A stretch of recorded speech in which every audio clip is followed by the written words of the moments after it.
বাঙালি মানে অধিকাংশেরই সাথে আছে হ্যাংলামি। হ্যাংলামি নেই এই ধরনের বাঙালির সংখ্যা খুবই কম। আমরা যখন ভেলোর, ব্যাঙ্গালোর, চেন্নাই যাই তখন বাঙালির ভিড় দেখলে বুঝতে পারি যে বাঙালির মধ্যে আছে কতটা হ্যাংলামি। কারা যায় ওসব জায়গায় যাদের মধ্যে হ্যাংলামিটা বেশি। হ্যাংলামি কম থাকলে ক্ষতি নেই, কিন্তু বেশি থাকলেই ক্ষতি এবং বিপজ্জনক। তো আজকে এই কিছু অভিজ্ঞতা আমি আপনাদের সাথে শেয়ার করব এই হ্যাংলামি নিয়ে। হ্যাংলামি জেনারেলি দু ধরনের হয়। একটা হচ্ছে কাঁচা খাবারের উপরে হ্যাংলামি, একটা তৈরি খাবারের উপরে হ্যাংলামি। আর এই হ্যাংলামিতে যারা জড়িয়ে আছেন তাদের নিয়েই আজকে গল্প করব। এই হ্যাংলামের সঙ্গে জড়িয়ে আছে যে দুটো সাবজেক্ট, সেটাই হচ্ছে most important, that is health management and money management. শরীরের ক্ষতি এবং অর্থের ক্ষতি জড়িয়ে আছে এই হ্যাংলামির সাথে। তো চলুন শুরু করি আজকে। যখন আমরা বাজারে যাই, বাজারের থলি নিয়ে, তখন আমাদের মধ্যে কিছু লোক আছেন যারা দেখবেন চকচকে, ঝকঝকে এবং লগলকে এদিকটা আগে নজর করেন। আরেক জাতির লোক আছেন, আরেক ধরনের লোক আছেন যারা বাজারে গিয়ে দেখেন কোন সবজি, কোন ফল, কোন শাক সবে বাজারে এসেছে, সেটা যতই অসময়ের হোক, যতই জৈবিক পেশা বাড়া হোক, যতই দাম হোক। আবার এটাও লক্ষ্য করেছি আমি, যারা ওইসবের দিকে বেশি ঝোঁকে, মানে বেশি যাদের হ্যাংলামি, তারা দেখবেন খুব ছাপোষা মানুষ, অল্প ইনকামের লোক। দেখবেন প্রাইভেট টিউটরে বেতন দিতে পারছে না, মুদিখানা বিল মেটাতে পারে না, ইলেকট্রিকের বিলের দিতে না পেরে ফাইন দেয়, কিস্তির মাসিক কিস্তির টাকা ফেল করে, যাদের সপ্তাহে কিস্তি আছে সেই সপ্তাহের কাজ ফেল করে এবং অপরের কাছে টাকা ধার করে কিস্তি টাকা মেটায়। যোগ্য মেয়ের বিয়ে দিতে পারে না, ছেলের ঠিকঠাক এডুকেশন দিতে পারে না, কিন্তু বাজারে গিয়ে 4 গুণ 5 গুণ দাম দিয়ে তারা শাকসবজি ফলমূল কিনে অসময়ে। এই অসময়ের সবজি বা শাক বা ফল কেনার পরিণাম কী, সেটাই আজকে আপনার সাথে শেয়ার করব। প্রথমত বলি, সেটা হচ্ছে জৈব পেশা ভরা, তার জন্য আমাদের প্রত্যেকটা শরীরের অর্গানকে কমজোরি করে দেয় এবং আমাদের জটিল এবং মারণ রোগের শিকার হতে হয়। অনেক সময় আমাদের অকাল মৃত্যু ঘটে যায়। দ্বিতীয়ত বলি মানি ম্যানেজমেন্ট। যে আমরা জানি, সবাই জানি যে মরশুমের সবজি, মরশুমের ফল, মরশুমের শাক সেটা কতটা শারীরিকভাবে উপকার, কিন্তু আমরা সেটা করি না। আমরা 2 মাস 4 মাস আগে কিনতে শুরু করি। একদিকে যেমন শরীর রোগে বিষ, অপর দিকে আমাদের ক্ষতি হয়, 4 থেকে 5 গুণ দাম দিয়ে বেশি কিনতে হয়।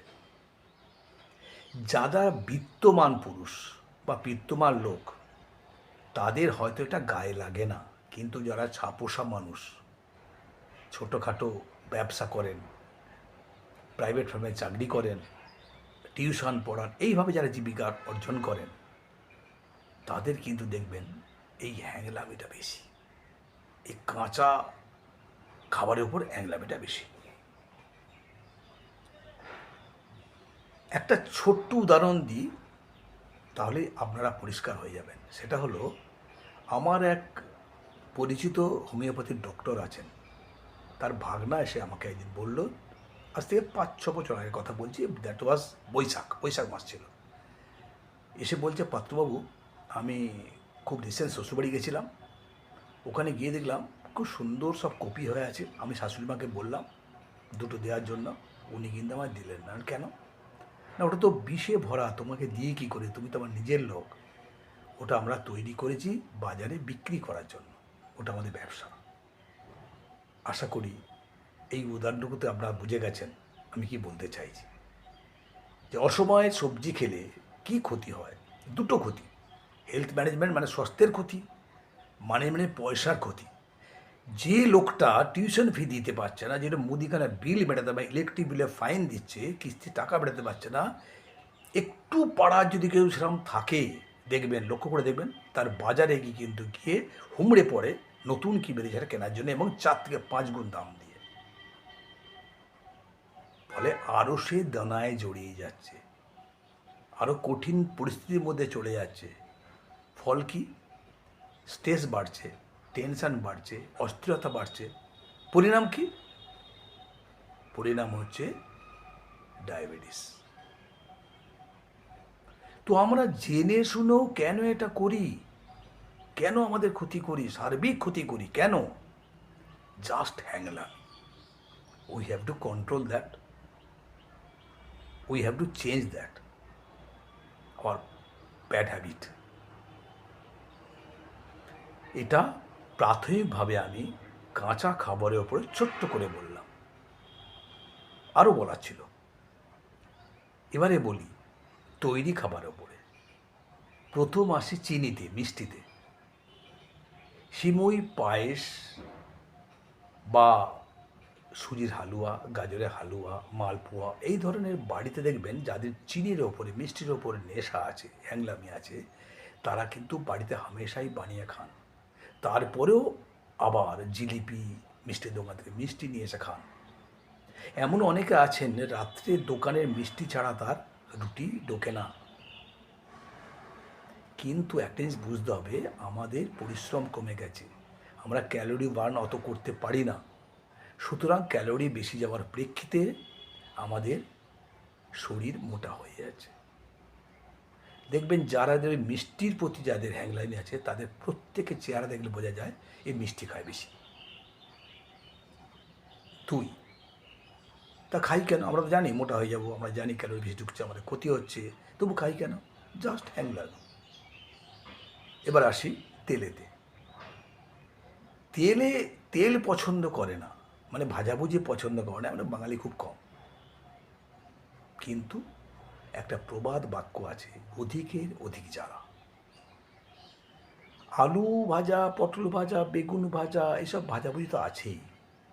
তাছাড়াও দেখবেন অনেক বাড়িতে আছে ডাল বেটে বড়া করেন, বেসনকে ফাটিয়ে বড়া করেন, অথবা বেসন দিয়ে নানা রকম জিনিস বানান।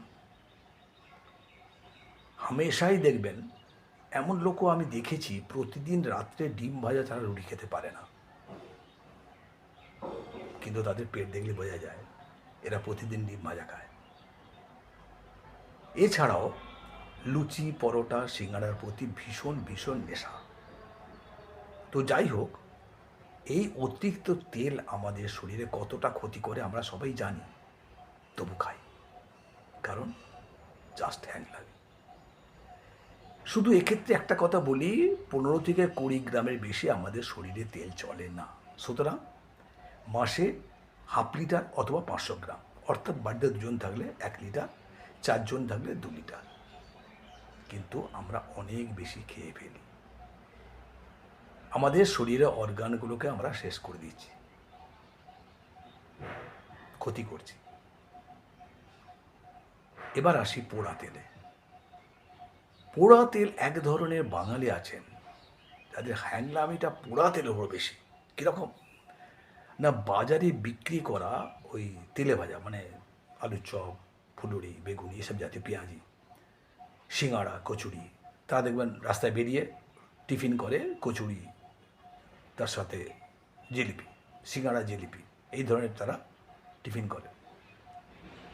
তো আর এক ধরনের লোক আছেন যারা চপ, কাটলেট, পকোড়া, মোগলাই পরোটা, এই জাতীয় খাবারকে তারা বেশি প্রেফার করেন। আলটিমেটলি সবটাই হলো পোড়া তেল তৈরি, পোড়া তেলে তৈরি। পোড়া তেলে কত ক্ষতিকর সেটা আমি অনেকবার পোস্ট করেছি, আপনারা দেখেছেন। তো এতটা ক্ষতি হবে জেনেও কেন খাই?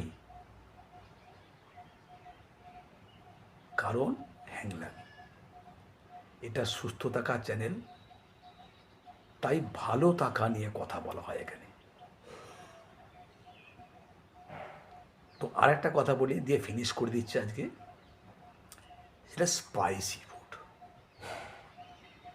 দেখবেন এক ধরনের হ্যাংলা মানুষ আছেন, বা এক ধরনের মানুষ আছেন যারা তেল মশলা ছাড়া কোনো খাবার খান না। কীরকম? যেমন ধরুন ভর্তা খান না, বাড়িতে লাইট ঝোল, লাইট ঝাল এসব খান না, সাদামাটা তরকারি খান না। কী খান না, সব এভরিথিং কষা তেল মশলা দিয়ে। সেটা মাংস হতে পারে, ডিম হতে পারে, মাছ হতে পারে, এঁচড় হতে পারে, কপি হতে পারে, পটল হতে পারে, যে কোনো জিনিস তারা কিন্তু তেল মশলা দিয়ে কষিয়ে খান। আবার অনেকের বাড়িতে মনোমতো না হলে গিয়ে বাইরে রেস্টুরেন্টে খেয়ে আসেন, এরম লোকও আছেন। অনেকে আছেন বাড়িতে যদিও একটু সাদা মারা দুপুরে হয়ে যায়, রাত্রে কিন্তু ডিনারটা করতে হবে বাইরে, এবং দ্যাটস স্পাইসি। একটু পরক্ষণ দেখতে পাবেন, আপনার পাশাপাশি লোককে দেখতে পাবেন। কিন্তু এটা বোঝা উচিত কি ক্ষতি হচ্ছে আমাদের। না, ক্ষতি একটাই হচ্ছে, সেটা হচ্ছে খাদ্য নালীতে এই তেল মশলা যাওয়ার জন্য ময়লা জমছে, এবং সেখান থেকে বহু রোগের উৎপত্তি। আমরা জানি, আমরা সবাই জানি, আমরা জ্ঞান পাবি, তবু খাই। কেন খাই? Just Hangla. So we have to control ourselves, we have to change ourselves, we have to change our food habit. Believe or not, আমার বাড়িতে পোড়া তেলের খাবার ঢোকে না, আমার বাড়িতে মিষ্টি ঢোকে না, বছরে একদিন ঢোকে দশমীর দিনে, এবং কখনো কখনো রথের দিনে 100 গ্রাম জিলিপি ঢোকে। আমার বাড়িতে লুচি পরোটা এগুলো হয় না, লুচি একদিনে হয়, সেটা বছরে একটা বিশেষ পুজোর দিনে। আমার বাড়িতে কিন্তু চানাচুরের কোনো শিশি বা কৌটো নেই, কন্টেনার নেই। কারণ একটাই, সেটা হলো আমাদের বাড়িতে সুস্থতাই শেষ কথা। মাংস মাসে একদিন হয়, ঠিক কথাই, কিন্তু দ্যাটস লাইট। আমি অনেকবার পোস্ট করেছি, আপনি নিশ্চয়ই দেখেছেন, নানা রকম সবজি দিয়ে, যাতে মাংসটা কম যায়। কারণ আমরা জানি যে ব্রয়লার যে চিকেনটা পাওয়া যায়, দ্যাটস নট হেলদি। যাই হোক, আজকে এখানেই শেষ করছি। আমাদের চ্যানেলটাকে সাবস্ক্রাইব করে আমাদের সঙ্গে থাকুন, প্রতিটা পর্বে থাকুন, দেখতে থাকুন এবং শুনতে থাকুন। আপনাদের এই গরমে শারীরিক সুস্থতা কামনা করে আজকে এখানেই শেষ করছি। সবাই ভালো থাকবেন।